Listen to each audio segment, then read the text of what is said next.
में कैंसर के मरीज और इनके रिश्तेदार हो गए हैं परेशानी से दो चार। वजह बनी कैंसर के मरीजों की अद्वियात की फराहमी की बंदिश।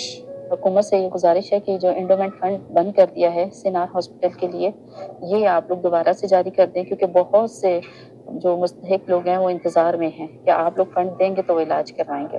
कैंसर के मरीजों को पहले अद्वियात मुफ्त फराहम की जाती थी, लेकिन 1.5-2 हफ्ते से ये सिलसिला बंद होने से मरीज और इनके रिश्तेदार तशवीश में मुब्तला हैं। फंड बंद हो गया है, इसी वजह से सारे मरीज के साथ साथ मुझे भी नहीं मिल रहा है।